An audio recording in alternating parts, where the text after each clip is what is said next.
नमस्कार, news one India में आप सभी का स्वागत। आपके साथ मैं अर्चना कौशल। शुरुआत करेंगे दिल्ली से बड़ी खबर के साथ। अब से थोड़ी देर में बीजेपी की बड़ी बैठक दिल्ली में होगी। बीजेपी अध्यक्ष जेपी नड्डा के आवास पर यह बैठक होगी। गृह मंत्री अमित शाह इस बैठक में रहेंगे मौजूद और काफी महत्वपूर्ण बैठक ये होने जा रही है। बीजेपी अध्यक्ष जेपी नड्डा के आवास पर यह बैठक होगी। गृह मंत्री अमित शाह इस बैठक में मौजूद रहेंगे।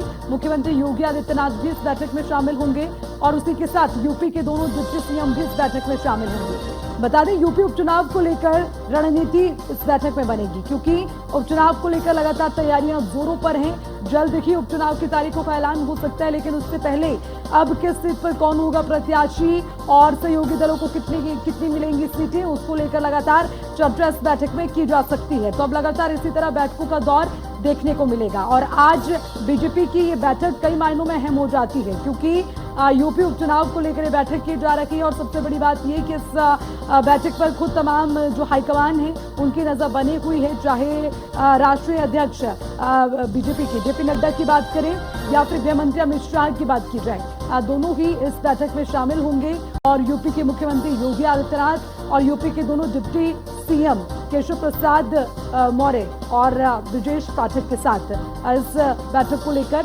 चर्चा होगी। और देखिए, सबसे बड़ी बात यह कि उपचुनाव को लेकर रणनीति बनेगी। हालांकि वो दिन भी याद रखना होगा कि लोकसभा में यूपी में किस तरह के परिणाम रहे थे, जिसको लेकर काफी जो है कई चुनौतियां बीजेपी के सामने रही भी और उसी के साथ अब उपचुनाव को लेकर आज मंथन का दौर देखने को मिलेगा।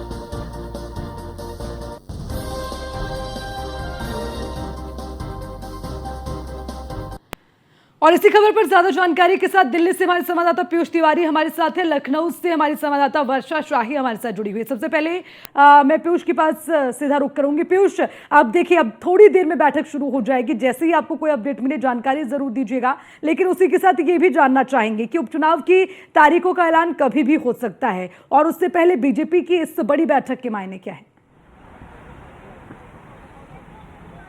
बिल्कुल, अगर हम बात करें तो भारतीय जनता पार्टी चूंकि लगातार रणनीति बनाती रहती है, खासतौर पे चुनाव से पहले, और ऐसे में उपचुनाव होने वाले हैं 10 सीटों पर, चाहे फूलपुर की बात करें, मझवा की बात करें, सीसामऊ की बात करें, गाजियाबाद सीट की बात करें, मिल्कीपुर सीट की बात करें, ऐसी तमाम जो सीटें हैं जहां पर उपचुनाव होने वाले हैं। समाजवादी पार्टी ने कुछ सीटों पर अपने प्रत्याशियों का चयन कर लिया है और नाम की भी घोषणा कर दी है। सबसे बड़ी बात है कि आज जो बैठक होने जा रही है वो भारतीय जनता पार्टी के राष्ट्रीय अध्यक्ष जेपी नड्डा के आवास पर होगी, क्योंकि उत्तर प्रदेश के मुख्यमंत्री योगी आदित्यनाथ इस वक्त यूपी सदन जो कि दिल्ली में स्थित है वहां पर मौजूद हैं। इस बैठक में दोनों डिप्टी सीएम की बात करें, बीजेपी प्रदेश अध्यक्ष भूपेंद्र चौधरी की बात करें, इसके अलावा जो संगठन के प्रदेश के मंत्री हैं उनकी मौजूदगी रहेगी और संगठन के जो राष्ट्रीय महामंत्री हैं उनकी भी मौजूदगी रहेगी। गृह मंत्री अमित शाह भी इस बैठक में शामिल हो सकते हैं, ऐसी भी जानकारी मिल रही है। चूंकि भारतीय जनता पार्टी की इस बार की यही कोशिश है कि सिंगल सीट पर भी, यानी कि 10 सीटों पर जो उपचुनाव होने जा रहे हैं वहां पर भारतीय जनता पार्टी को किसी भी तरीके से नुकसान ना हो, और यही कारण है कि ये बैठक जो है काफी महत्वपूर्ण इसलिए भी मानी जा रही है कि इस बैठक में तमाम नामों को भी शॉर्टलिस्ट किया जाएगा। इसके साथ ही चूंकि एनडीए के साथ भारतीय जनता पार्टी है, तो एनडीए के घटक दलों को कितनी सीटें दी जानी है, इसको लेकर भी यहाँ पर चर्चा की जा सकती है। सबसे बड़ी बात है कि जब नामों को शॉर्टलिस्ट किया जाएगा, क्योंकि 1 से 2 ऐसी सीटें हैं जहाँ पर 3-3 प्रत्याशियों का जो नाम है वो कहीं ना कहीं सुझाए गए हैं, यानी कि उम्मीदवारों के नाम सुझाए गए हैं जिसे प्रत्याशी बनाना है। सबसे बड़ी बात है कि भारतीय जनता पार्टी की हमेशा से खूबी और खासियत रही है कि भारतीय जनता पार्टी हमेशा ऐसे वक्त पर प्रत्याशियों का चयन करती है जब कहीं ना कहीं उन लोगों को भी जो चुनाव प्रचार करने का मौका है वो मिल सके। इसके साथ ही अगर हम बात करें तो भारतीय जनता पार्टी की ये कोशिश रहेगी कि बूथ लेवल के जो कार्यकर्ता हैं, जो नेता हैं, उनसे भी राय मशवरा किया जा सके, और भारतीय जनता पार्टी ने बाकायदा किया भी है। और उनके राय मशवरे के बाद भी कहीं ना कहीं भारतीय जनता पार्टी जो है वो प्रत्याशियों का जो उम्मीदवारों का जो चयन है वो कहीं ना कहीं करेगी। ऐसे में आज महत्वपूर्ण बैठक होने जा रही है और थोड़ी देर में ये बैठक शुरू होगी, चूंकि अब थोड़ी देर में तमाम नेताओं के पहुंचने का भी सिलसिला यहाँ पर जारी हो जाएगा। मैं वापस आऊंगी आपके पास, आप बने रहिएगा हमारे साथ। वर्षा शाही के पास एक बार मैं रुक करती हूँ। वर्षा, अब देखिए, यूपी की जब हम बात करते हैं तो बाई इलेक्शन कई मायनों में अहम है और उसको लेकर तैयारियां भी जोरों पर हैं। खुद लगातार मुख्यमंत्री योगी आदित्यनाथ दौरे कर रहे हैं। आज एक महत्वपूर्ण बैठक भी होगी। किस तरह से इस बैठक को देखें और यूपी के लिहाज से कितनी महत्वपूर्ण?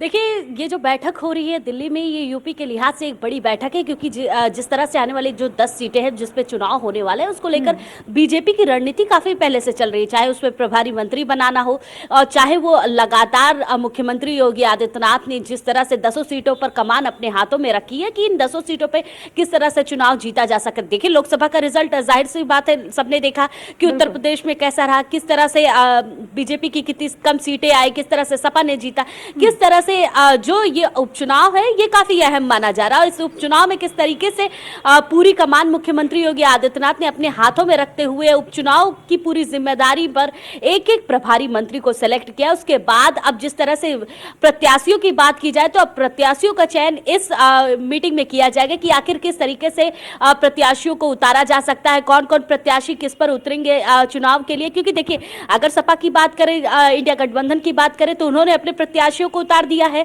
और वो लगातार फील्ड पे उतरकर चुनाव प्रचार कर रहे हैं। और उधर बीजेपी की बात करें तो बीजेपी भी अब तैयारी कर रही है कि अपने प्रत्याशियों को उतार के अब चुनाव की जल्द से जल्द तैयारी को एकदम पूर्ण किया जाए।